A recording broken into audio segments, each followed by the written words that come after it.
చేస్తున్న మిత్రులారా,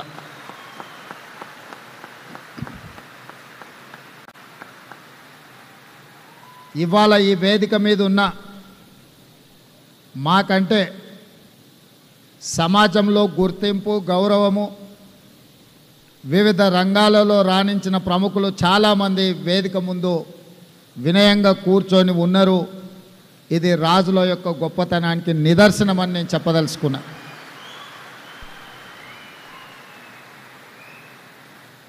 పంతొమ్మిది 1960 దశకంలో ఈ ప్రాంతానికి ప్రధానంగా వ్యవసాయంలో ద్రాక్ష తోటల్ని ఈ ప్రాంత రైతులకు ఒక కొత్త వంగడాలను పరిచయం చేస్తూ ఆనాడు కొంచెం ఊరికి ఎడంగా ఉన్న కొంపెల్లి ప్రాంతం ఒక గ్రామంగా ఉండేది.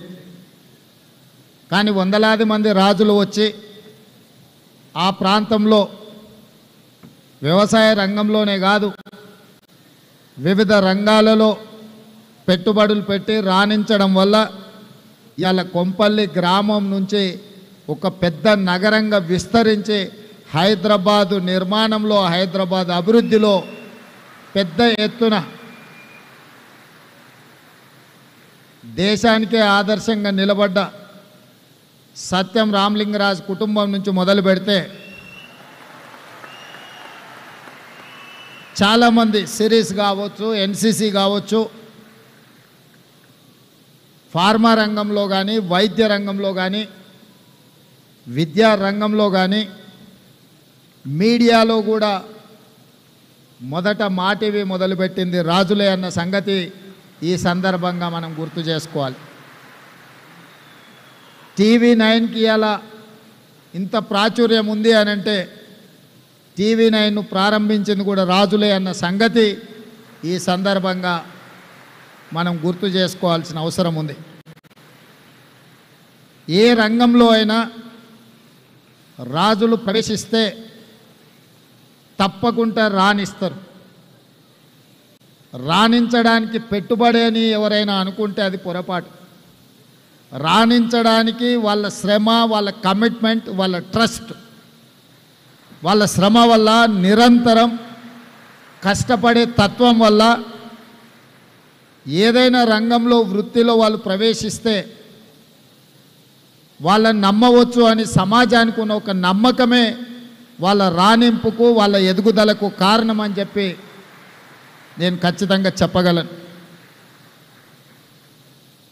సినీ రంగం గురించి చెప్పాలి అంటే కృష్ణంరాజు గారి పేరు ప్రస్తావించకుండా సినిమా రంగంని మనం ప్రస్తావించలేం. తర్వాతి తరంలో టాలీవుడ్ నుంచి బాలీవుడ్ వరకు రాణించింది రామ్ గోపాల్ వర్మ గారు. నాకు అత్యంత మంచి మిత్రుడు. అదేవిధంగా ఈరోజు హాలీవుడ్తో పోటీ పడగలిగిన, టాలీవుడ్ బాలీవుడ్ దాటి హాలీవుడ్తోనే పోటీ పడగలిగిన బాహుబలి ఇవాళ రాణించింది అని అంటే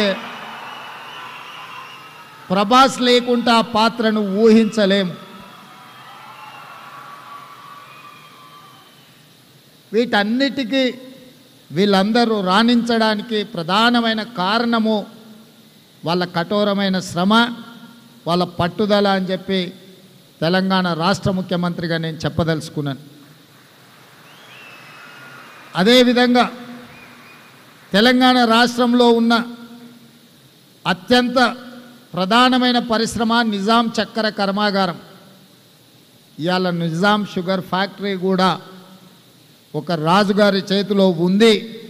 మళ్ళీ దాన్ని పునఃప్రారంభించడానికి ప్రభుత్వం వైపు నుంచి సంపూర్ణ సహకారాన్ని అందించి గత 10-12 సంవత్సరాల నుంచున్న కొట్టుమిట్టాడుతున్న ఒక సమస్యగా ఉన్న నిజాం షుగర్ ఫ్యాక్టరీ సమస్యను కూడా ఈరోజు మా ప్రభుత్వం పరిష్కరించి మీ మీద ఉన్న విశ్వాసంతో ఈరోజు ఆ షుగర్ ఫ్యాక్టరీని తిరిగి ప్రారంభించి ముందుకు తీసుకువెళ్ళాలి అని చెప్పి మా ప్రభుత్వం నిర్ణయం తీసుకున్నది. అదేవిధంగా కాంగ్రెస్ రాజకీయాలలో ప్రధానంగా తెలంగాణ రాష్ట్ర రాజకీయాలలో ఒడిదుడుకులు ఎదుర్కొన్నప్పుడు, కార్యకర్తలు కష్టాలలో ఉన్నప్పుడు, నాయకత్వం ఆత్మవిశ్వాసం లోపించినప్పుడు తెలంగాణ రాష్ట్రానికి ఇన్ఛార్జిగా ఏఐసిసి కార్యదర్శిగా శ్రీ రాహుల్ గాంధీ గారు బొత్సరాజు గారిని ఈ ప్రాంతానికి పంపించి మాకు అందరికి అండగా నిలబడి వారి 50 సంవత్సరాల అనుభవాన్ని